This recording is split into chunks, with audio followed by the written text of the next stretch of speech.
Hello everyone! So I hear you're trying to make some macaroni and cheese, and you want it to be like the ones at those expensive ass steakhouses that none of us can afford to go to.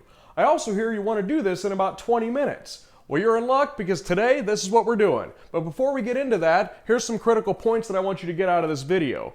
Pasta water plus cream plus cheese will make your sauce. Concentrated pasta water, that is, and I'll get to that here shortly. And I've laid out some simple ratios here for you to remember. 2 parts pasta, 2 parts cream, 1 part cheese, and 1 part pasta water will make the whole thing. So what do you say we get to it?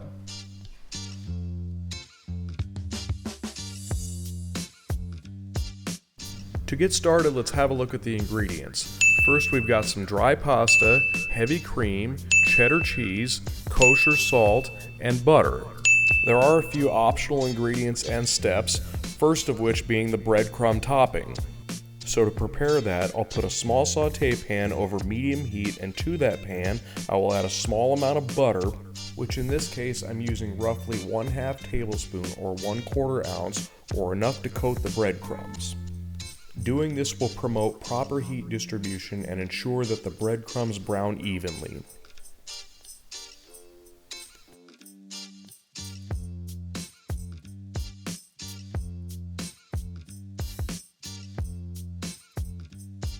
Okay, now that the butter is pretty much melted, let's go ahead and add our breadcrumbs. And to be on the safe side, I'm going to add about 10 more. Give this a few stirs to coat everything evenly. And it looks like I lost a few here, so good thing I added those extra. This is now ready to go into a 375-degree oven for 15 to 18 minutes. Just make sure to stir it a few times so that everything can cook evenly. The end product should look something like what these B-roll clips look like. Now, because I was setting up for filming, I prepared the breadcrumbs independently from the rest of the recipe. Ideally, you would proceed with this portion of the recipe after placing the breadcrumbs into the oven. For now though, I am filling this sauce pot up with just enough water to cook the pasta.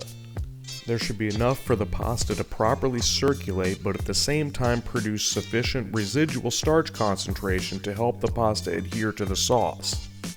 When salting the water, people often say to make it taste like the sea. But I grew up in Iowa and I live in Kansas City, so I've never really been able to get a sample of seawater from my backyard. So we will use the ratio of 1 tablespoon per gallon of water. If you need to learn division, there are probably other channels that cover that topic.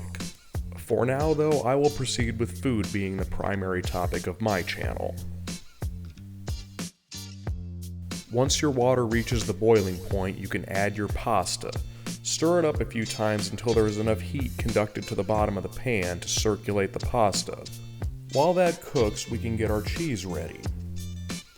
Grab a scale, a tray, cheese, a shredder, not that shredder, that's a super shredder. Grab a cheese shredder and shred the proper amount of cheese according to the ratio given in the intro. I am shredding 3 ounces for the amount that I am preparing today. Now that that's out of the way, we've actually reached a good point to go over some history of mac and cheese in the United States.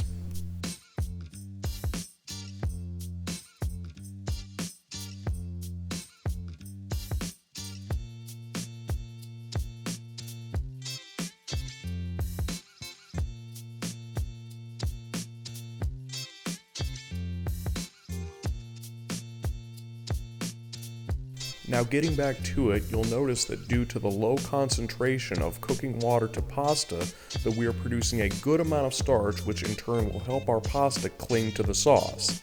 Before fully straining, set a small measuring cup inside the strainer to collect some of this pasta water to use in the sauce.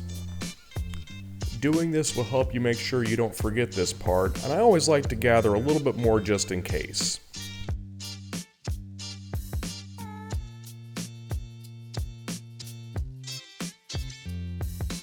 Okay, now that we've done that, we can go ahead and set that aside and get back to straining our pasta.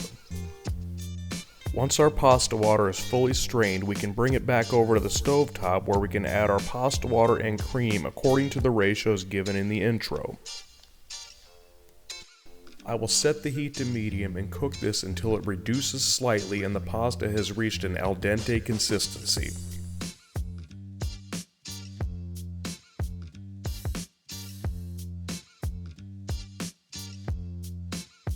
Don't forget to add some salt in this step, as it is important to season your foods throughout the cooking process as opposed to just the beginning or just the end.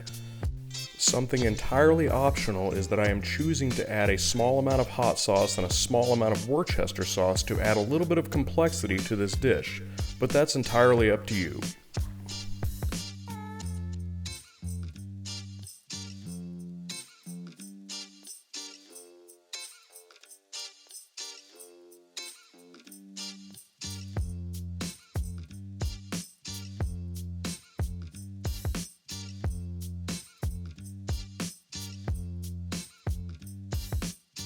Now that it has reduced and thickened slightly, we can turn off the heat and it's time to add our cheese.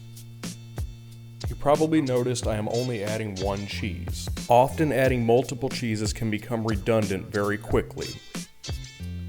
Give that a stir, and once everything is fully incorporated, add a small amount of butter for some added richness, as if this dish needs any more.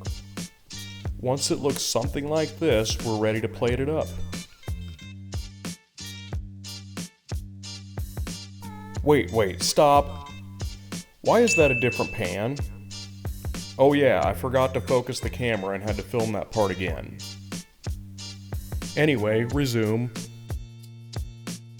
Once everything is in the serving dish, we can add our breadcrumbs.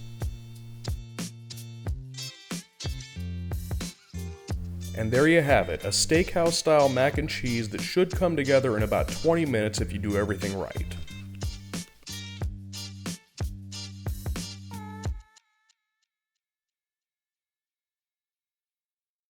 And there you have it, a simple and delicious recipe for mac and cheese that anyone can make. Let me know in the comments how things turn out for you.